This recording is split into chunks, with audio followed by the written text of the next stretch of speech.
Welcome to I've Always Wanted to Watch That, a spin-off podcast from the Average Joe's Movie Club cast. I'm Justin.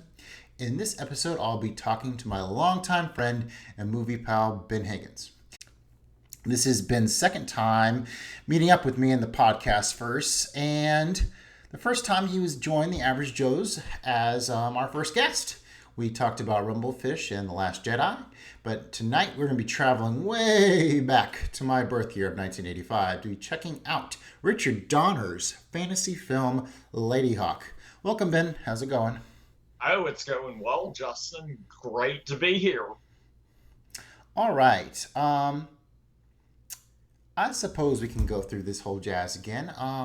So tell us a little bit about your background, your love of movies, literature, the works. Okay, so I am a school library media specialist in kind of close to the North Carolina border. Reasonably close. If you know your South Carolina geography, you can probably guess what major city I'm in. Been a school librarian since 2012.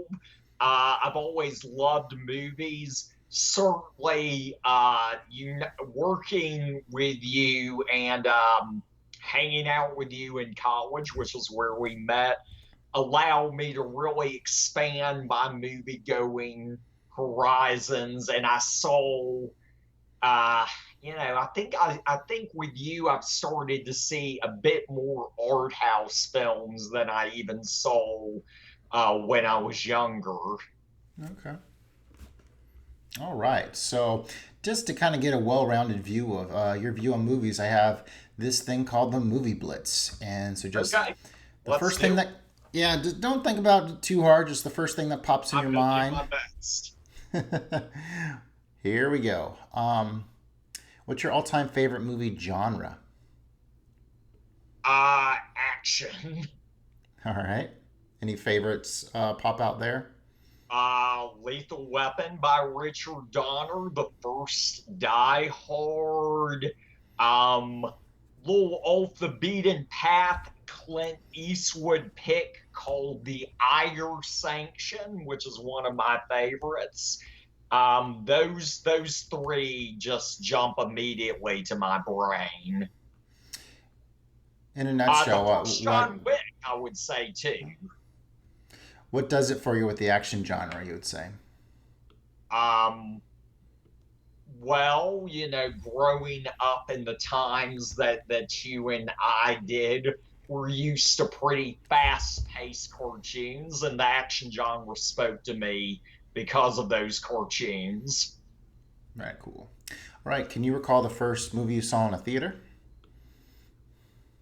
I'm just taking a shot in the dark here, but it probably would be a re-showing at one of those summer movie things of Muppets Take Manhattan. Okay. Favorite superhero movie?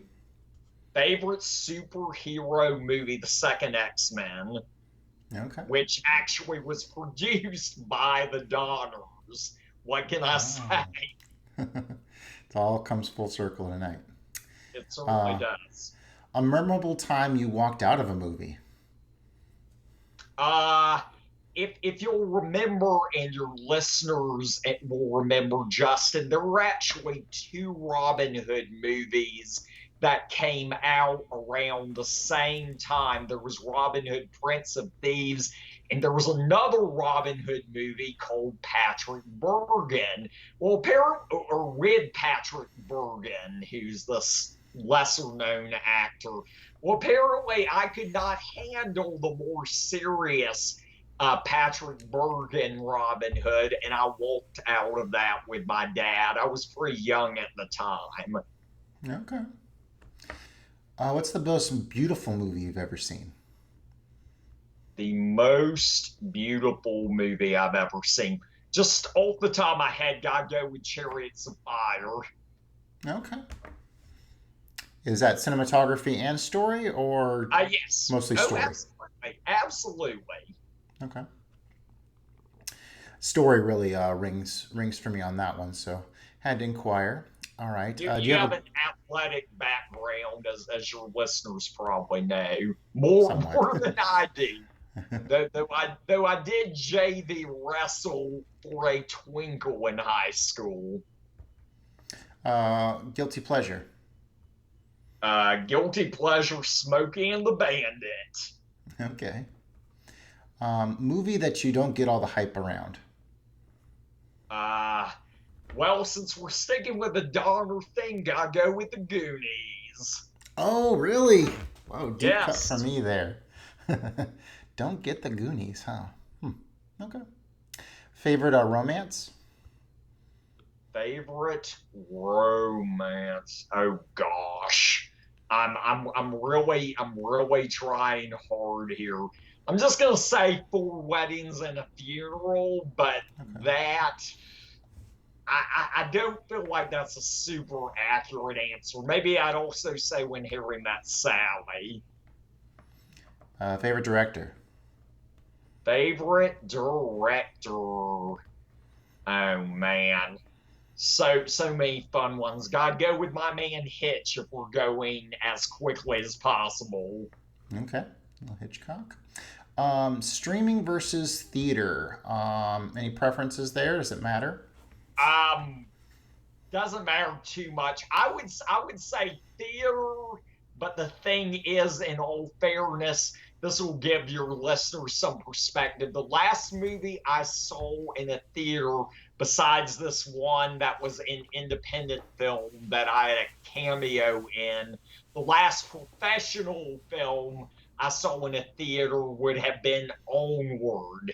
And then I had my kid, and then the pandemic hit, and I haven't been back to a theater since for a big screen flick. Okay. My first time back was Sony refuses to throw anything out on digital, so took the kiddos to see Peter Rabbit 2. Not bad. Yeah, I thought my recollection is you spoke pretty highly of Peter Rabbit too, because I felt like we've spoken about this before. I could be wrong. All right. So, do you prefer art house movies or horror movies? Oh gosh. I mean, whatever my wife's willing to watch with me, and she's seen both. I guess we've seen more horror movies over time together, so I'll go with that. Okay. Can you think of the worst movie that comes to your mind? I saw it when you and I were at university together, and I knew it was gonna be bad. The pacifier Oh yeah, with with Vin Diesel, I believe. that sounds right. Yeah, I remember being like, "Why did you go see that in the movies?" You had Because I time to wanted kill. to waste some time, Justin. I wanted to Yeah. waste some time. All right. What's the movie that defined your childhood? The movie that defined my childhood. Oh goodness.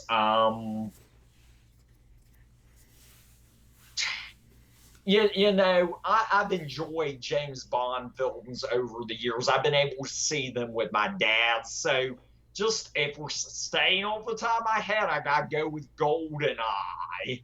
Okay, solid pick. All right. Where was I? Okay. Best movie villain you can think of. Best movie villain I can think of. Ray Fiennes in Schindler's List. Hmm. That's pretty ruthless for sure. Um, what's the movie you've seen the most? Probably Smokey and the Bandit. Okay. Yet to see that one. All right. It Favorite? actually made more than Star Wars that year. Came out the same year. Oh my. Interesting. Favorite actor or actress? Um, Or on each side. Either however you want to answer it. um, I've always been a big Jimmy Stewart guy. Some of Hitch's best movies Hmm. were with Jimmy Stewart, and I would argue as well, Justin, that John Wayne's best movie was not True Grit, but The Man Who Shot Liberty Valance, which had James Stewart in it. So, Okay. so gotta go with Jimmy. Favorite actress? Oh man, Streep, but that doesn't feel accurate. Frances McDormand, that doesn't feel accurate. But those are two names that come to my brain. I recently saw the most Jimmy Stewart performance I've ever seen. With he was in The Greatest Show on Earth as this Oh, clown, yep, yep.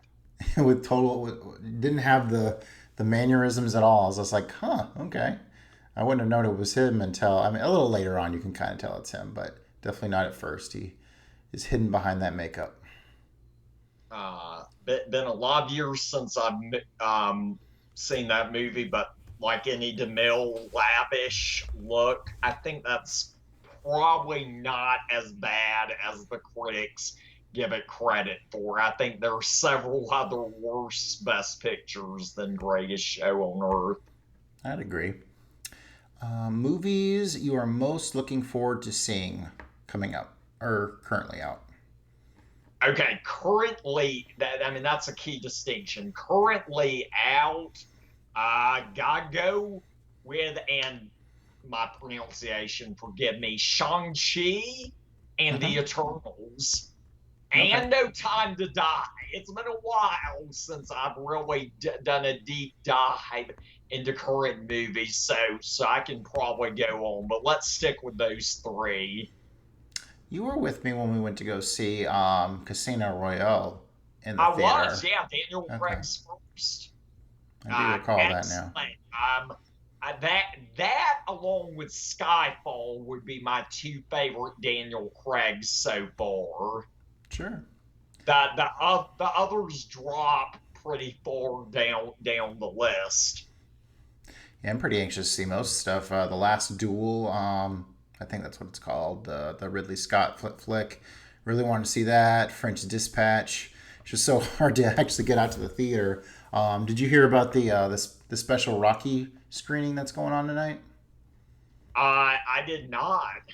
Yeah, it's a Fathom event. They're doing the director's cut of Rocky Four, which Okay. I probably would have definitely been there, but they're supposed to be streaming it in a couple days, so I'll just catch it streaming. But I'm looking. Apparently, they're adding 40 minutes to it, so hopefully that's just not more of the robot. We'll see. That's really big of you, Justin. I'm not sure, even as many podcasts as you've done, your audience appreciates how much you love Rocky Four. Because I can tell you, I sure heard about it a lot while we were attending school together. Not that there was anything wrong with that, I was pleased to see Ivan Drago in Creed 2, which is probably the most underrated of the Rocky series. I thought Creed 2 had some really smart things to say about fatherhood. Oh, Um, cool. Yeah, I definitely need to give that one another look. I think I was a little underwhelmed with the fight choreography in that one, so it kind of I dogged it a little bit, but it's probably worth another look. I mean, I can't speak to how solid the fighting was. That was just another Rocky movie for me. But Hmm. I really thought the emotion of the story and the life changes. And I will tell you, at that time, I had not yet become a father, but wanted to become one. And Okay. I thought, yeah, this is kind of something I can get behind. This is like good preparation for what Okay. may come and ultimately did. Cool. Congrats again on that. All Yeah, right. What's a movie that really clicked for you by the end? that really clicked for me. Yeah, that you're kind of feeling so about it, or you just didn't get it at all, but then you had that big aha moment right there in the climax. Um,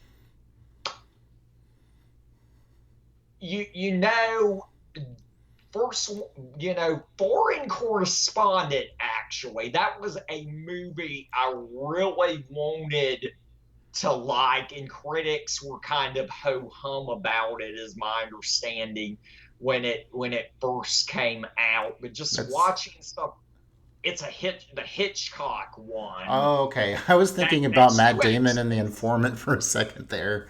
Okay. you and I at well, we didn't see it together, but we saw it at about the same time.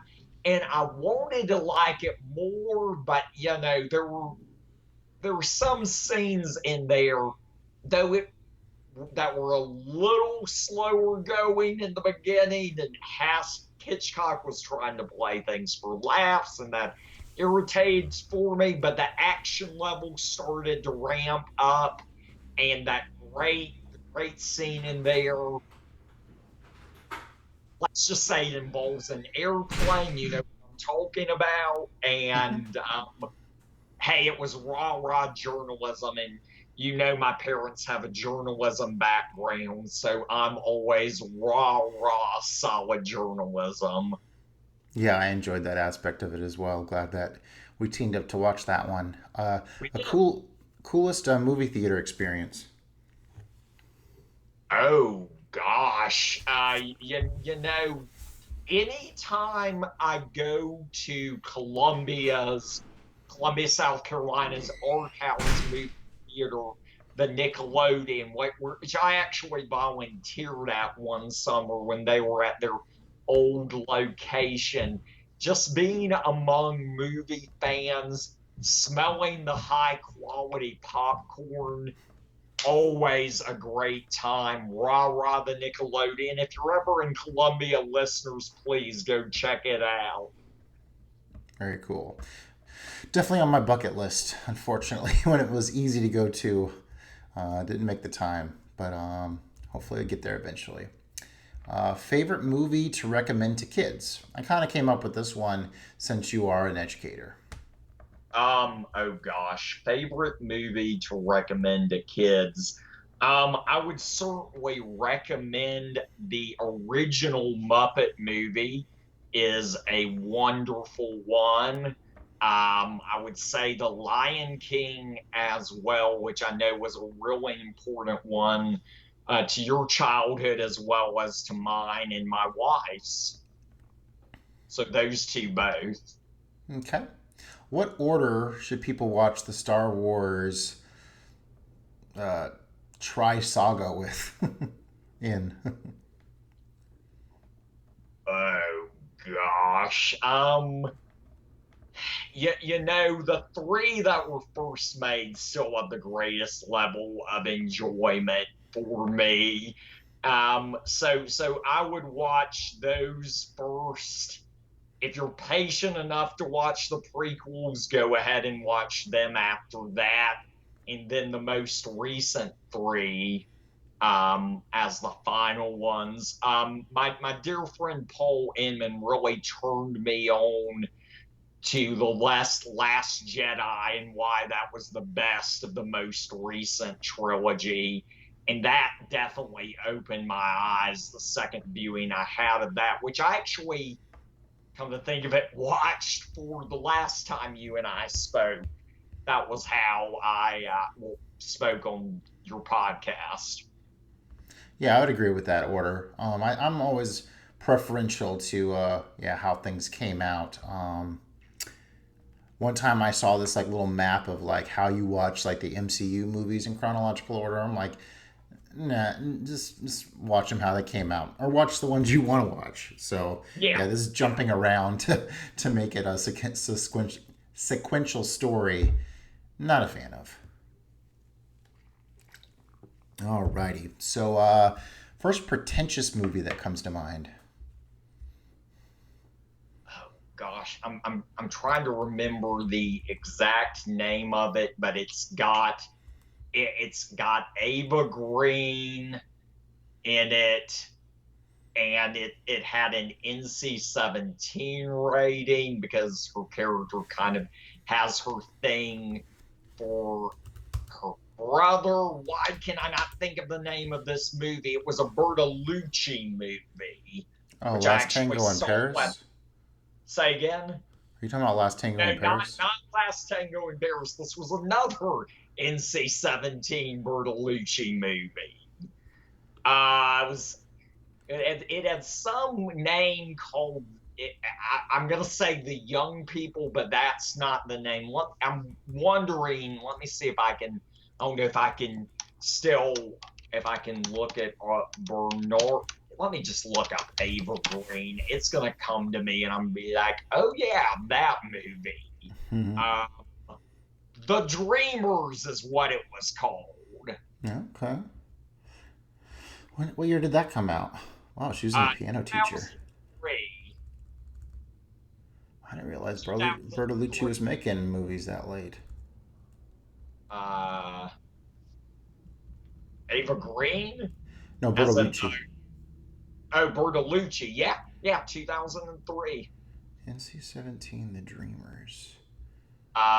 Yeah, pretty graphic sex scene. Okay. I must say, definitely a full full on eye. Okay, now this is saying the release date was 2004. Actually, I'm seeing. Might have been Uh, different in different countries or whatever. yeah, exactly. But yeah, the Dreamers. Yeah, I've been quite split on Bertolucci. Like I love The Last Emperor, but One. I wasn't all that hot on what's it is the it's not The Informant. The it's a Soviet movie. Oh geez. Well, now I'm gonna have to look it up. The okay. Anything you can fill any favorites from Bertolucci from you? I'm sorry, you mentioned Soviet movies. I can't recall if you and I saw this together, but one movie that did not have Soviet leads but had people playing Soviets, including Lee Marvin, was Gorky Park. I had Okay. fun with that movie. Uh, Yeah, I remember what. Did I drag you into watching that one? you might well have, but I'm glad you did. Hey, Lee Marvin's awesome. I recently, I guess it was a few months back now, got to see Point Blank, which is probably a little bit of an overrated movie, but still, it's Lee Marvin, so you watch it. Uh, Yeah, I think I've seen his three big ones. I saw The Conformist, which I thought was a little overrated. Last Emperor's great, and Last Tango.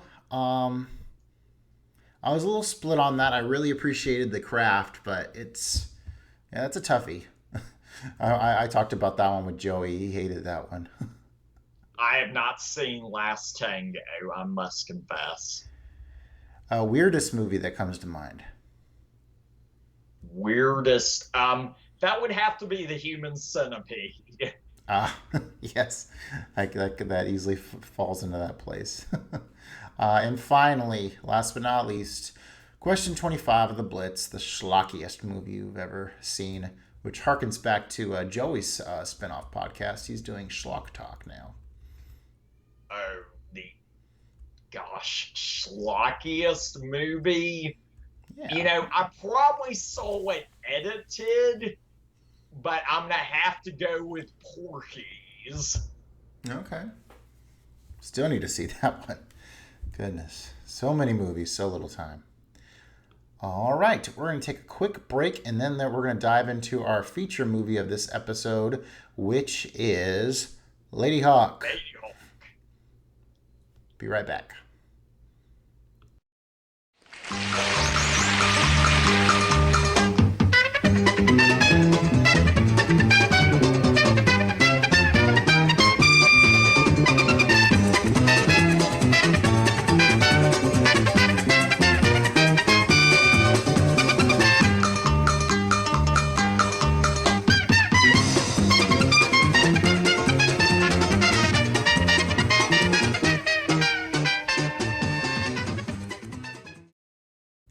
Each generation is called upon to follow its own quest. And what is your quest? I must kill a man. Tell me, does this walking corpse have a name? All right, we're talking about Ladyhawke here. The story is about a young thief who is unwillingly gets involved with a warrior and his lady who are hunted by a bishop of Aquila as he learns about the couple's past in secret. He himself determined to help them overcome the bishop's oppression, both in arms and in the form of a curse. So that synopsis, courtesy of Wikipedia. I usually get the IMDb one, but like the IMDb one didn't include Michelle Pfeiffer's character at all. So I thought that one was a little bit more well-rounded. This movie is directed and produced by Richard Donner. The Goonies came out the same year. Which is a fun fact. Trying to remember, he had done The Omen and he had done Superman, obviously, before this. This one stars Matthew Broderick, Rutger Hauer, and Michelle Pfeiffer. Ben, what led you to put off Ladyhawke for so long? How'd you hear about this one? I guess I'd heard about it before, but Richard Donner had passed away this summer, as we know. And, I thought it was finally time. I'm into watching 80s movies that I have missed. You and I are pretty close in age. You're actually a year younger than me, about a year and a half younger than I am. And, but still, around the same time, and especially with Stranger Things being so in vogue right now, it's just seemed like the ideal time.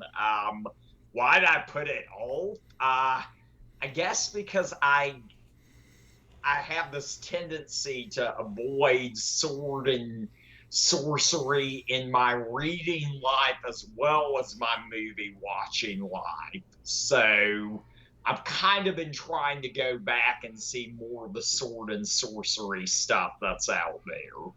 I recently saw Dragon Slayer for the first time, if you've ever had a chance to watch that. On my list, yeah. I haven't really prioritized these sorcerer 80s flicks, but maybe something I should start doing. I'd never heard of Ladyhawke until I was watching this YouTube channel. Oliver. Now I'm going to have to go look this up. I didn't prepare this part of it. Anyways, he's really good at putting together kind of movie retrospects. And yeah, I was just going through his whole catalog of things he had done, and Ladyhawke just happened to be one of them. And that was kind of the time I had just gotten on Letterboxd. So I put it down on my watch list and just really never got to it. And oh, come on, pop right up with this. Oh, here we go. Oliver Harper's Retrospectives and Reviews. And it was funny. I listened to this thing again earlier today, and a lot of his comments, although I guess technically this movie got spoiled for me through that, I didn't remember a bit of it. So not really. And yeah, I would say a lot of our opinions matched up. So I'm curious to hear what you think pretty soon. Yeah, I had never heard of this one before. So I looked at the cover, and it kind of looked like Matthew Broderick's wearing a hoodie. So I was kind of envisioning this movie being like in modern day, but like with the past kind of like reaching out and having kind of yep, you got the Blu-ray right there. So yeah, I really envisioned this being a modern story with a past element, but no, this all takes place in the medieval times, which I think Donner himself might have got a little mixed up on. So, all right, here's a few fun facts here. One of the Hawks featured in this movie, named Spike 2, worked at the Universal Bird Show up until the year 2000.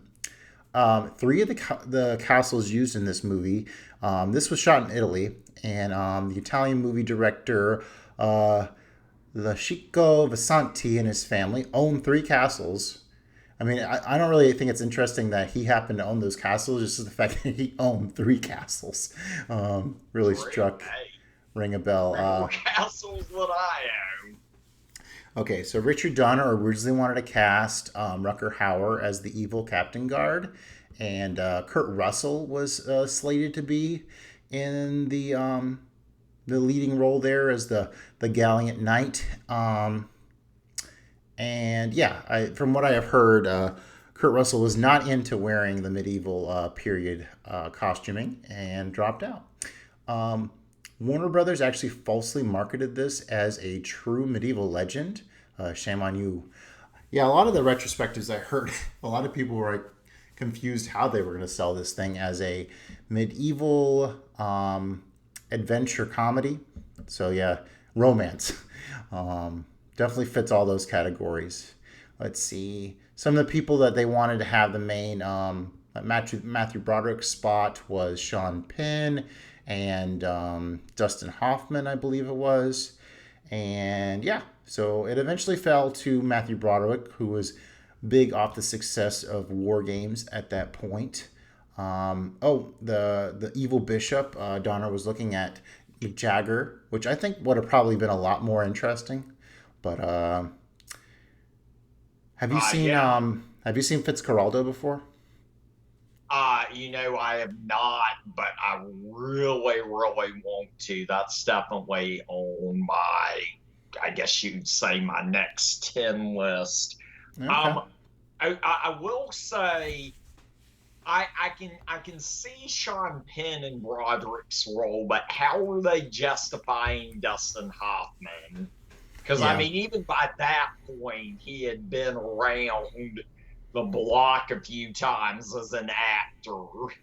Yes, but I mean, he could have definitely pulled it off in the '60s whenever he was doing The Graduate, but Exactly. That's definitely my probably a little too old by that point. Um, and the reason I bring up Fitzcarraldo is because Mick Jagger was slated to be in the oh geez, what's the nutty guy in that movie? Klaus Kinski role. Klaus Kinski. She So and I started to see a movie of, and for some reason I never finished the remake of Nosferatu. okay, This that's was a definitely really long time ago, Justin. I can't imagine you remember it. We were staying for some reason at that very well known house of mm-hmm. our college days. And I don't think I got to finish it for some reason or another. Maybe my parents were picking me up or something. If it's the same night, I remember watching For a Few Dollars More with an older mate of ours who kind of explained that movie, which was kind of fun. And then yeah, we finished the night off with Nosferatu. So yeah, I do have a pretty vivid memory of that. Anywho, and the last casting thing I thought was interesting was Donner was looking at Sean Connery for the Gallant captain, who's basically been, I guess, blackballed against the bishop's forces. Man, these evil religious leaders in these movies. All right, Yeah. so I'll start running through some of my notes, and yeah, feel free to interject anytime you want to comment or. Please. I would be happy to. That's why I'm here. Yep. All right. So overall, I thought this had a lot of solid pieces, but it's really, really cheesy. Um, Oh man, the synthesizer music. There are some very well-known critics who say move past it, audiences, but forgive me, I couldn't do it. I wanted to like this movie so much more than I did. I guess the music was done by the Alan Parsons Project, which Donner was obsessed with at the time. And yeah, just from the opening credits all the way to the very end, whenever the music cranks up, it just sticks out like a sore thumb. It's like video game music. I mean, it's really catchy, but it does not fill in You this. know what? I'm sorry. Go ahead. I just was just saying it doesn't fit in this time frame at all. I was gonna say, you and I saw a movie together. We actually saw it at your house. It Okay. was a kind of so-so, but also with really great set pieces movie called Cobra. And I thought this music would fit so perfectly in Cobra, but Probably. not in the film that I'm watching right now. Couple of the retrospectives I listened to, they really harkened on the fact that Donner was into authenticity, and so they think he was pretty off his rocker to be putting in synth rock music in his medieval fantasy movie. Now, wasn't the Philadelphia Philharmonic involved with it in some way, in addition to the Alan Parkinson's project? I'm trying to find the movie credits here for Ladyhawke because It I wouldn't feel like surprise some me in the film. in that climatic like romance of like the two leads coming together. Had some more traditional symphonic music that they may well have been involved with, which fit the scene way better than all the stuff that came before Definitely, it. definitely.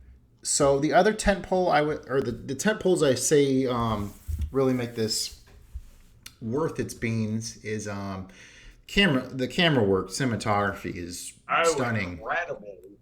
And, and, Um, and I mean, what you say, Justin, that's always been a thing with Richard Donner. You look at the screen in his movies, you can't really look away.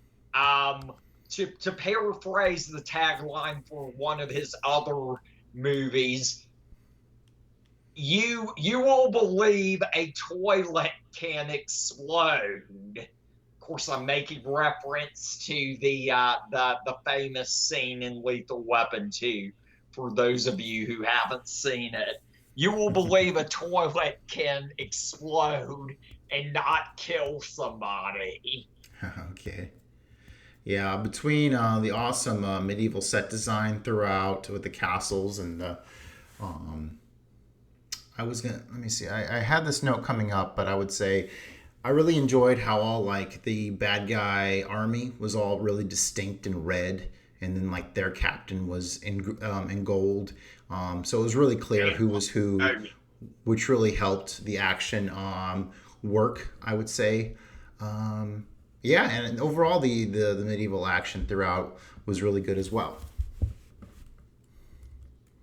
yeah, I mean the folks falling off the roof, although that could even be a little cheesy at times.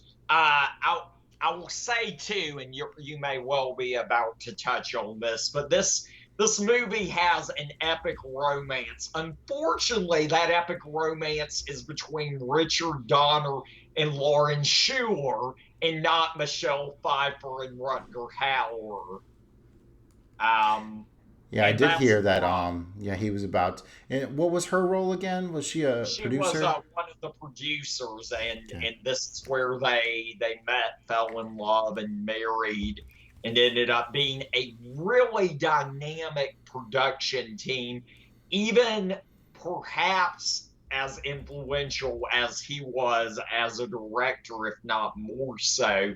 I was looking at some of her producer credits, and she was involved with some high quality stuff. Uh, Once she got married to him and a little bit before. Some really solid visual storytelling off the top as we see Broderick escaping this prison through tunneling through a wall. Yeah. Um, we Yep. see the, I guess, persecution of the bishop upon like the commoners that he has locked up, who he locks up for whatever reason he feels like. Now, what did you think of Matthew Broderick's constant quirky chattering to himself? I that was one of my notes. Ferris Bueller had not come out yet, as we know. And I thought this worked so well in Ferris Bueller's Day Off, but here it is irritating as all get out.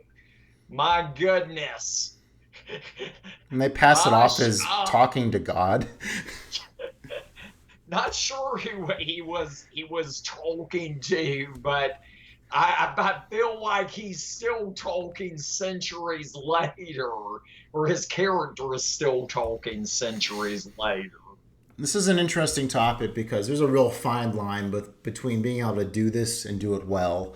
I always mark Die Hard as the gold standard, where McClane is, like talking to himself in the elevator shaft. It's just enough, but you're in that moment and believe, he would be making that snide remark maybe just to himself. But with Broderick going on and on and on about this and that, and it's like, I'm not. I don't really get hung up about people don't act like this in movies, but this was excessive and it started to push my buttons for sure.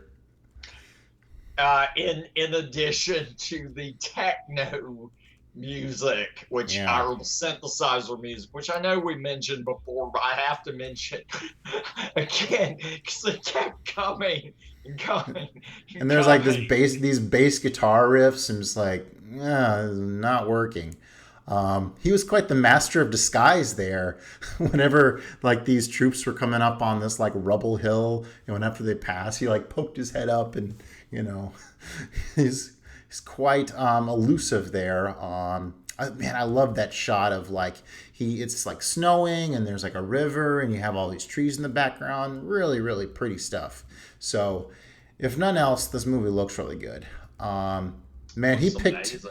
he picked the wrong bar to start bragging all about his master escape routine because the people who are looking at him are just sitting right there having some drinks, waiting to snatch him up, apparently.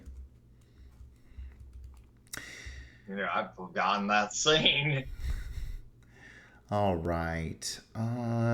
Oh, in addition to how neat a lot of the period costume making is, there's the very interesting knight's mask that's like bars, and then there's like a space, another bar, and then on either side of the helmet they have like feathers.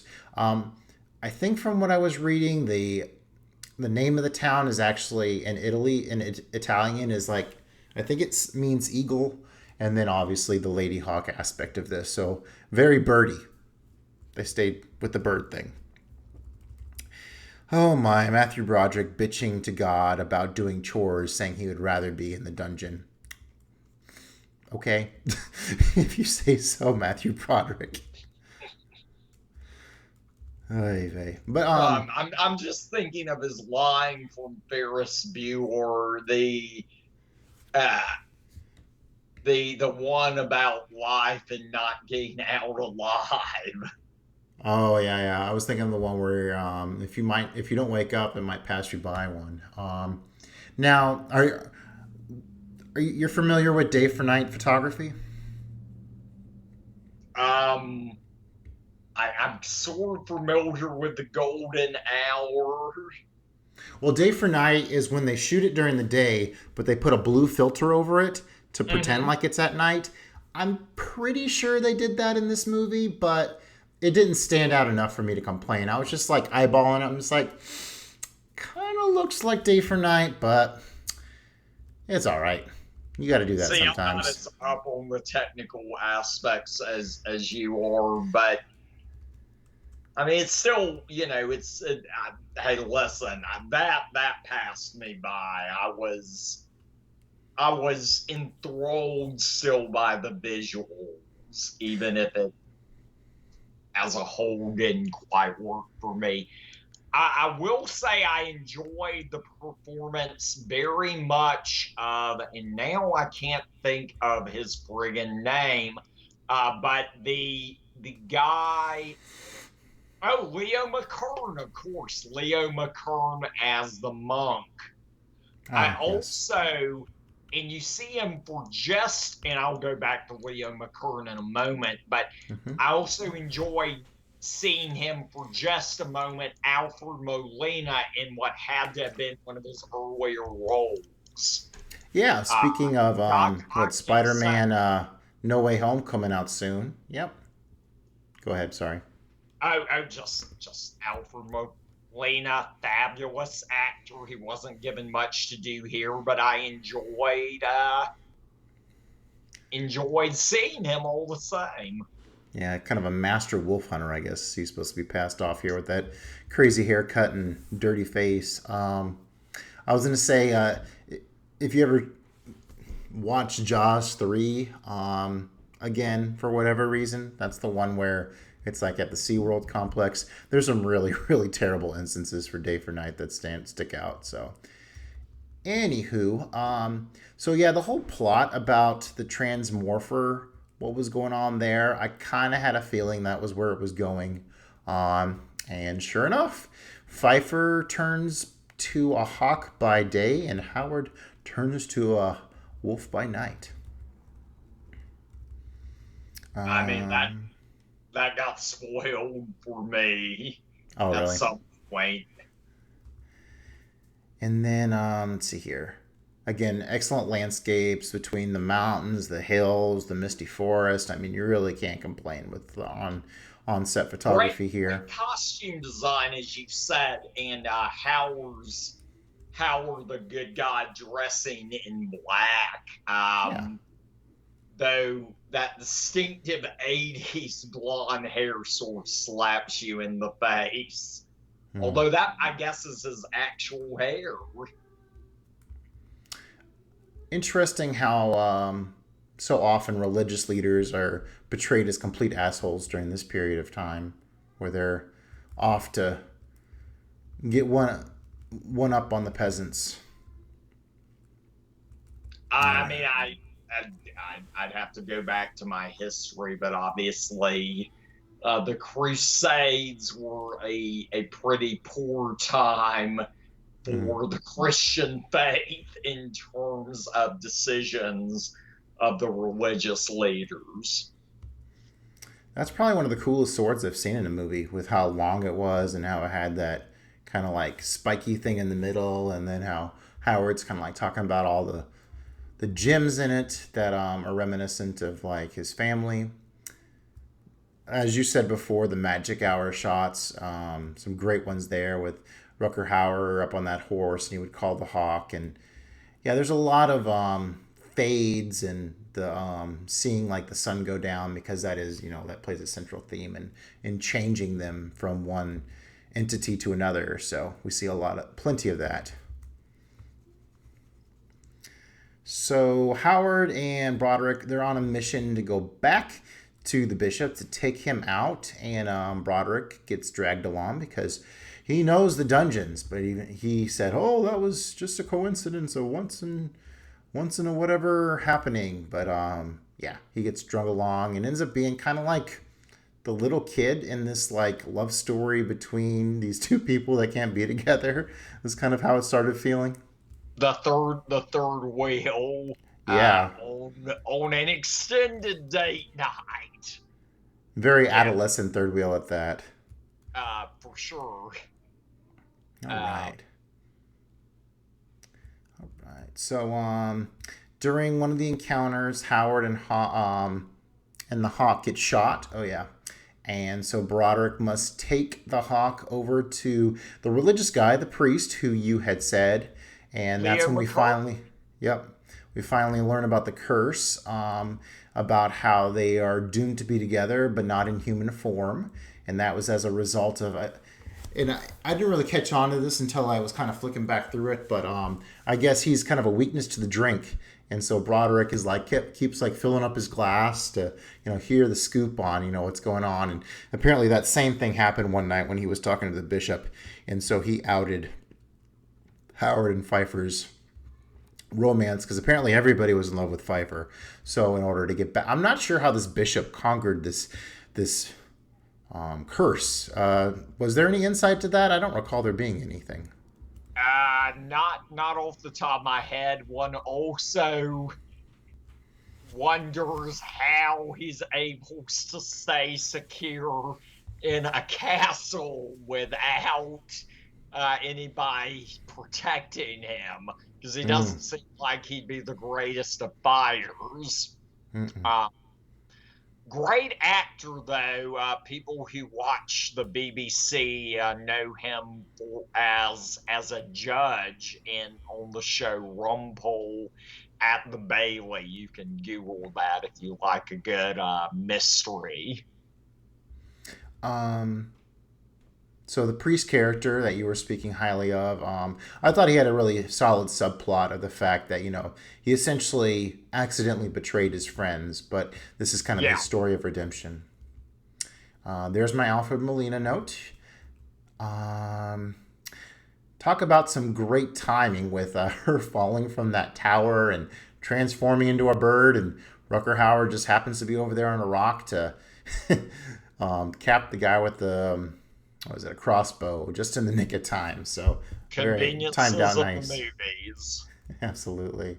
But it was fun how it was kind of you almost had that Home Alone effect where like half the bridge was like sabotaged, so the guy fell through it, and he had like a faulty bridge, and so he was definitely ready for any people messing with him to take them out in orderly fashion.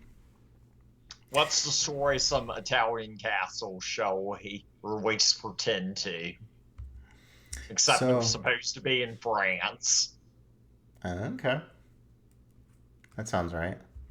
Um, so this is probably the part of the movie where I think this 90-minute movie getting dragged out into 2 hours kind of started to be more apparent for me. Um, did it ever drag for you? I mean, it dragged throughout, but Okay. great visuals. Yeah, yeah, I was getting a little sleepy whenever I was watching this one, so a few times I had to kind of rewind to see what I missed, and yeah, there was a few pieces I missed. That flicking back through it kind of um, made me more aware of like the when there's like this rescue out on the ice and stuff like that. And did you even notice? Do you recall the scene where Matthew Broderick has like scratches all over his chest or whatever from the wolf having scratched him whenever he saved him from the ice or whatever? And it's a really, really small thing. But there just seems to be all these little one off scenarios that are like, oh, this is very dangerous, but now it's over kind of thing. Kind of reminded I me of mean, I Lord of the remember Rings in that the way. ice scene. I don't remember the scratches on him. They moved on so quickly. Yep, yep. All right. So,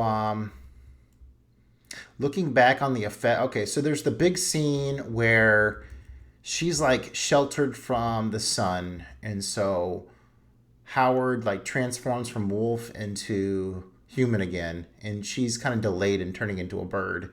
And like the effects are a little cheesy, but the overall impact of like this being this like romantic like moment of them like seeing each other again, but then her still transforming into a hawk. I thought there was a thoughtful romantic flair there. Yeah, yeah. I mean that was one of the few times that romance seemed to work for me. I mean, I don't mean to agree with you throughout this podcast, but you and I seem to be on a pretty similar page of how this thing was. And I can tell you we have not always been in our movie watching time over the years. Yeah, And we're and probably we not on Goonies, I suspect. Although yeah, I guess maybe it's so. something I just need to rewatch. Perhaps. What was I gonna say? Yeah, we didn't pregame this one at all, so yeah, Nope. our original honest thoughts all up front here. Um, I was feeling this was pretty wishy washy at this part of the movie with how they're like, oh, we're gonna kill the hawk, or am I even gonna join you guys to go to the bishop's kingdom? And they're just, I mean, there's a little bit of good, solid character development there, but overall, I thought it was pretty drawn out. Finally, getting to the climax, Broderick sneaks back into the castle, same way he did before, and becomes this master lockpick. And nobody sees him hanging on this door, picking this enormous lock during whatever ceremony they're having, I guess. Not even the bishop who's up at the front. All right. Okay. Then we get to our climactic battle. I enjoyed how Howard, burst in and his galloping horse, and they did a little bit of a sword jousting to start off with. And overall, this was a really entertaining, solid fight, which I probably would watch this movie again just for that aspect of it. Um, I'm a little lost on what. Did you really get a grasp of why they wanted to kill the hawk beyond the fact that a painless death or something? No, no, Okay. No, that was over my head. I mean, who do you even mean when you say they? Was that Well, the the bishop? the priest friend was because they like he's Oh, the hanging out by the priest window, friend. and they have the bird's head covered, and Howard's wishes were to stab it, but then like we get this eclipse thing, and so you know this is this rare instance where they're able to break the curse as a result of the Right, eclipse, which right. was a fun touch. But I'm not really, I'm a little confused with the setup of it because I'm not really sure what they were expecting and what the plan was there. As much as this movie drags out, you'd think this would all be a little bit more thorough, but a lot of stuff kind of seems thrown together at that point. Um, but yeah, I really enjoyed the romance part of that. Even the bishop's taken aback at her sight, and man, that was one hell of a throw of a sword to catch the bishop and pin him up against whatever. Again, you had mentioned They zero security for this guy. that felt so very 80s action movie. Like, yeah, you can that right there tells you this was made in 1985 Hey man. or premiered it in 1985. I feel like I should give the audience a little bit of perspective. That this movie came out in April. Um, Without looking it up, you want to take a stab at what was the number one movie the week this came out in April?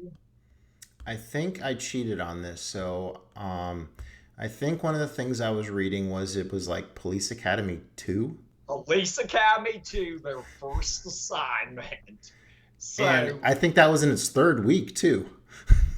oh yeah, and I mean, moving violations, which is a mildly amusing 80s, exactly what it sounds like, Mm-hmm. driving comedy, Uh, um, was also pretty high up there. So I'm not really sure it came out at the ideal time anyway.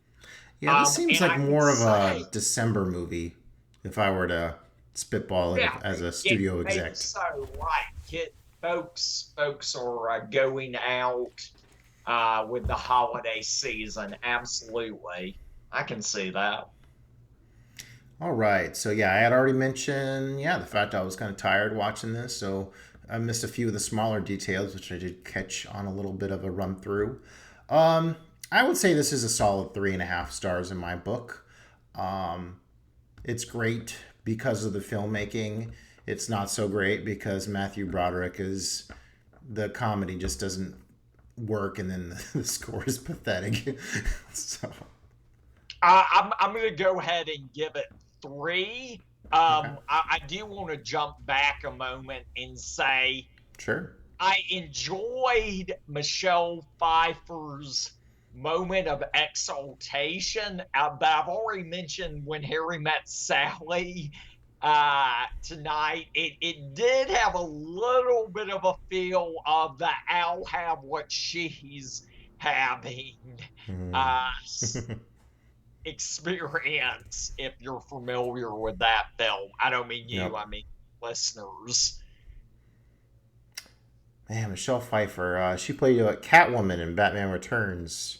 Great job in that. She was also with Sean Connery in the Russia House. Oh, I Um, haven't seen that one. Yeah, uh, she was I kind of just a pretty face in this one, unfortunately. yeah,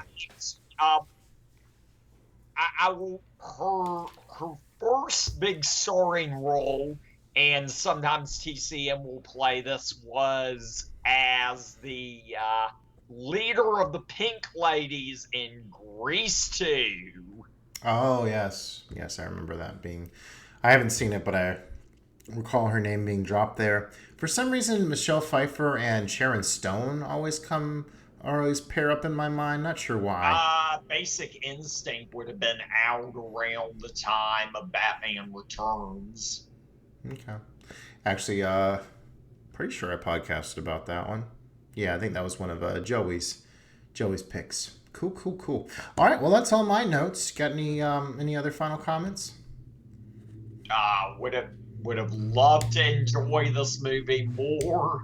Uh, but it is what it is. I need to see some more Donner flicks. I will say it's probably better than the toy with Jackie Gleason and Richard Pryor, which is another Donner flick and certainly a rougher one to watch with a 21st century mindset than even Ladyhawke.